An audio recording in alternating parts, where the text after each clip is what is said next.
ربکم اعلم بکم، اللہ تعالیٰ فرماتا ہے تمہارا رب تمہیں بہت زیادہ جانتا ہے، تم سے بہت واقف ہے۔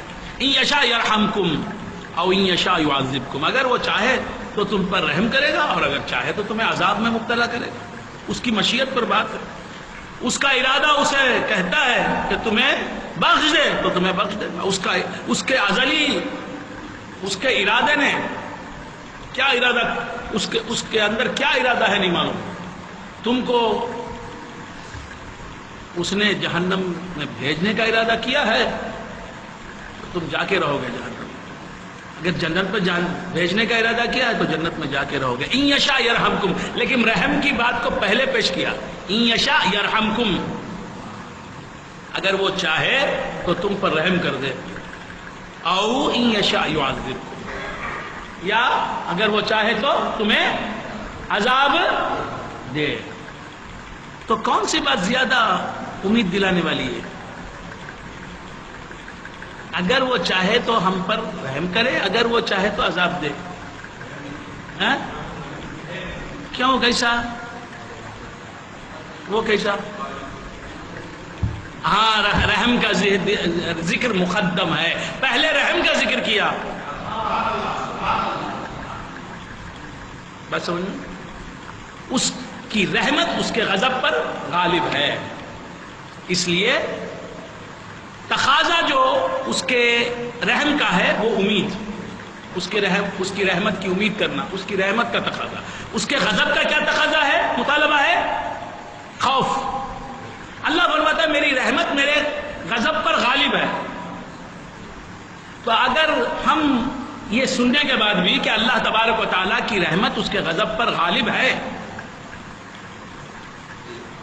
تو ڈرے زیادہ اس کے قہر و غضب سے اور اس کی رحمت کی امید کم رکھیں، یہ سن کر بھی کہ اللہ کی رحمت غالب ہے اس کے عذاب پر، اس کے غضب پر، یہ سننے کے بعد بھی اگر ہم اس کی رحمت کی امید کم رکھیں اور اس کے عذاب سے زیادہ ڈریں تو کیسا ہوگا؟ کیسا ہوگا؟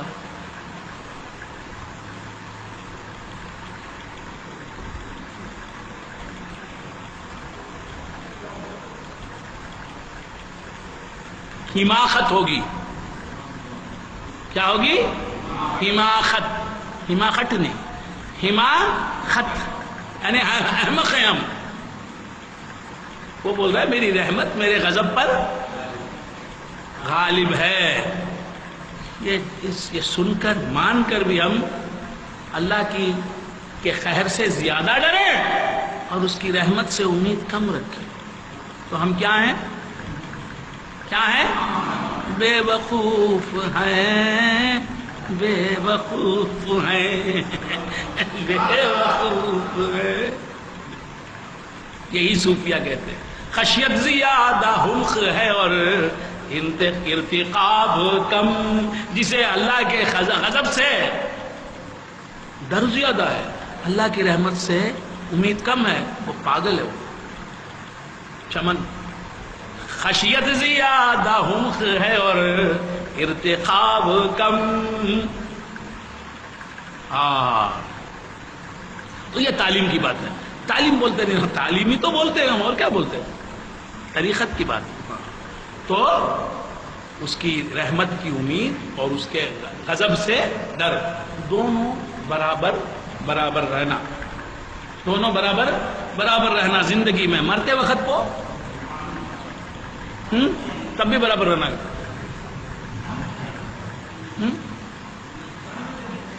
ہاں، رحمت کے اندر امید زیادہ، رحمت کے اندر تمہیں امید زیادہ رکھنا، صحیح بات، امید زیادہ رکھنا۔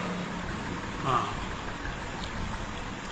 ربکم اعلم بکم ان یشاء یرحمکم او ان یشاء یعذبکم وما ارسلناک علیہم وکیلا، اور اے محبوب ہم نے تمہیں ان پر وکیل، نگران اور ذمہ دار بنا کے بھیجا نہیں۔ کفار آپ کی بات نہیں سن رہے ہیں، کفر میں مبتلا ہیں، تو آپ کو کیا ہے؟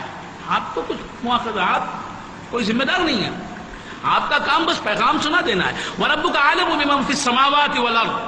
اللہ تعالیٰ فرماتا ہے وَرَبُّكَ أَعْلَمُ بِمَنْ فِي السَّمَاوَاتِ وَالْأَرْضِ. کیا آیت آ گئی؟ کیا آیت آ گئی؟ اللہ فرماتا ہے وَرَبُّكَ أَعْلَمُ بِمَنْ فِي السَّمَاوَاتِ وَالْأَرْضِ.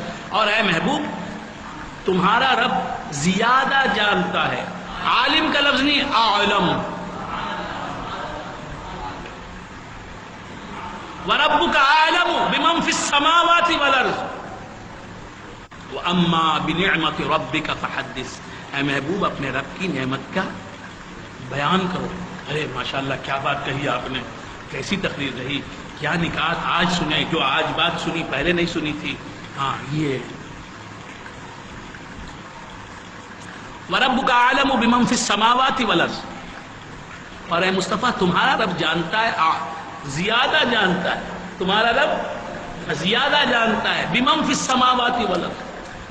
من ذوی العقول کے لیے آتا ہے، ما غیر ذوی العقول کے لیے آتا ہے.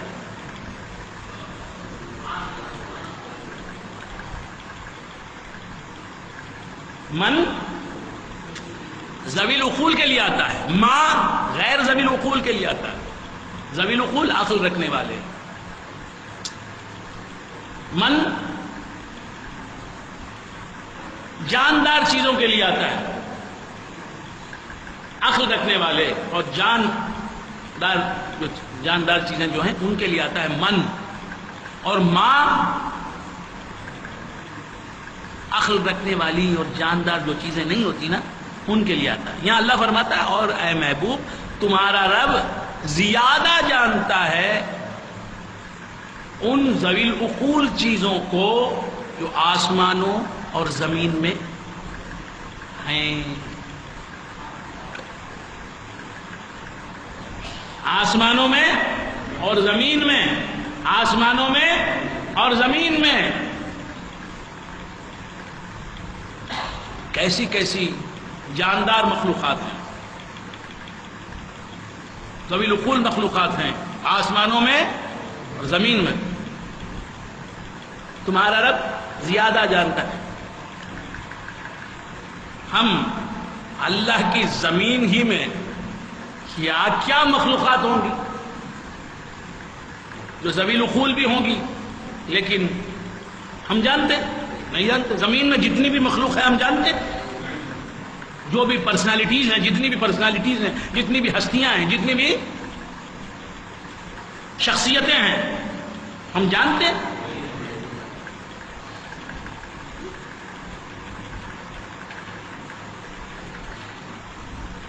زمین ہی پر جتنی مخلوقات ہیں نہیں جانتے، تو آسمانوں میں جو ذوی العقول مخلوقات ہیں، عقل رکھنے والی جاندار مخلوقات جو آسمانوں میں ہیں ان کو ہم جانتے نہیں جانتے. اللہ فرماتا وَرَبُّكُمْ أَعْلَمُ بِمَنْ فِي السَّمَاوَاتِ. تو کوئی ہستی جاننے والی بھی ہے زمین میں کیا ہے، کون کون ذوی العقول ہستیاں، کون کون عقل رکھنے والی شخصیتیں، کون کون عقل رکھنے والی ہستیاں، کون کون جاندار چیزیں زمین میں ہیں، یہ بھی جانتی ہے کوئی اللہ کا بندہ جانتا ہے. اور آسمانوں میں کیا کیا ہے، کون کون ہستیاں ہیں، کون کون شخصیتیں ہیں، یہ بھی جانتا ہے. اسی لیے عالم کہا، کوئی جاننے والا، اس سے بھی زیادہ جاننے والا تیرا رب ہے. مطلب کیا، اے محبوب تو بھی جانتا ہے آسمانوں میں کیا ہے اور زمینوں میں کون کون چھپے ہوئے ہیں، کیا کیا جاندار چیزیں ہیں، آسمانوں میں کیا کیا جاندار چیزیں ہیں. اے محبوب تم بھی جانتے ہو، مگر تمہارا رب تم سے زیادہ جانتا ہے. تمہیں بھی علم غیب ہے، لیکن تمہیں جس نے علم غیب سے نوازا ہے اس کا تو علم غیب تم سے بھی بڑا ہوا ہے. اور مخلوق میں کوئی تم سے زیادہ علم غیب رکھنے والا نہیں. تم سے زیادہ علم غیب رکھنے والا ہے تو بس تمہارا خالق و مالک ہے. اب اس میں رسول اللہ کے علم غیب کی بات آ گئی. وَرَبُّكَ أَعْلَمُ بِمَنْ فِي السَّمَاوَاتِ وَالْأَرْضِ. اور تمہارا رب زیادہ جانتا ہے کہ آسمانوں اور زمین میں کون کون جاندار اور ذی عقل ہے موجود. بمن تمہارا رب زیادہ جانتا ہے.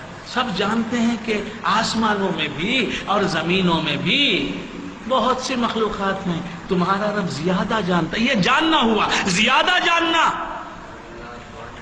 دوسروں کی بنسبت زیادہ جاننا. کیا جاننا ہے؟